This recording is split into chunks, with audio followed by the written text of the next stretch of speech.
हिंगोली जिल्ह्यामध्ये यावर्षी मोठ्या प्रमाणात शेतकऱ्यांनी कापूस पिकाची लागवड केलेली आहे। त्यानंतर आता कापूस खरेदी केंद्र सुरू झाल्याचं पारमध्ये बघू शकता। मी हिंगोलीच्या सीसीआयच्या कापूस खरेदी केंद्रामध्ये आहे। पाहता की मोठ्या प्रमाणात शेतकऱ्यांनी आता आपला माल जो आहे ते या सीसीआयच्या कापूस खरेदी केंद्रावरती या ठिकाणी आणलेला आहे आणि मोठ्या प्रमाणात शेतकऱ्यांनी या कापूस खरेदी केंद्रावरती वाहनांच्या रांगा लागलेल्या आहेत। पाहता की कशा प्रकारे या ठिकाणी संपूर्ण शेतकरी जे आहेत आपला माल या खरेदी केंद्रावरती घेऊन आलेले आहेत। नेमक्या आतापर्यंत जवळपास 15,000 पेक्षा जास्त क्विंटल शेतकऱ्यांचा कापूस जो आहे ते या ठिकाणी खरेदी झालेला आहे आणि मोठ्या प्रमाणात शेतकऱ्यांच्या या ठिकाणी वाहनांच्या रांगा लागलेल्या आहेत आणि नेमकं काय समस्या शेतकऱ्यांना येतात आपण आता शेतकऱ्यांकडून जाणून घेऊयात। मला सांगा, सध्या आपण कापूस खरेदी केंद्रावरती आलेला आहे, काय काय समस्या येतात? समस्या साहेब काहीच नाही।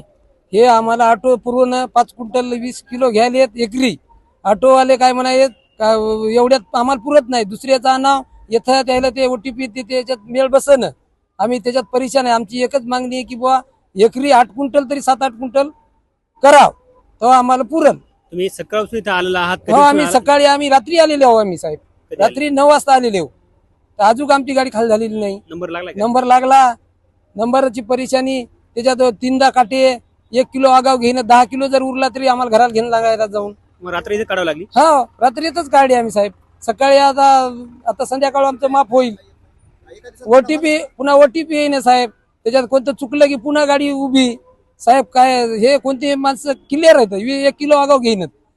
आपण बघताय की ह्या शेतकऱ्यांच्या समस्या आहेत। या ठिकाणी कापूस खरेदी केंद्रावरती एकरी 5 क्विंटल पेक्षा जास्त कापूस खरेदी केला जात नाही। त्याचबरोबर या ठिकाणी जवळपास शेतकरी कालपासून रांगेला लागलेले आहेत, त्यांना रात्र जागून काढावी लागली। मात्र आता अद्यापपर्यंत जे आहे ते आता जवळपास 3 वाजत आहेत आणि आतापर्यंत या शेतकऱ्यांचा नंबर लागला आहे। त्यामुळे आता या ठिकाणी कापूस खरेदी केंद्रावरती वाहनांच्या रांगा लागल्याचं पाहायला मिळते। कॅमेरामन राजेश सोबत गजानन वाणी, लोकशाही मराठी, हिंगोली।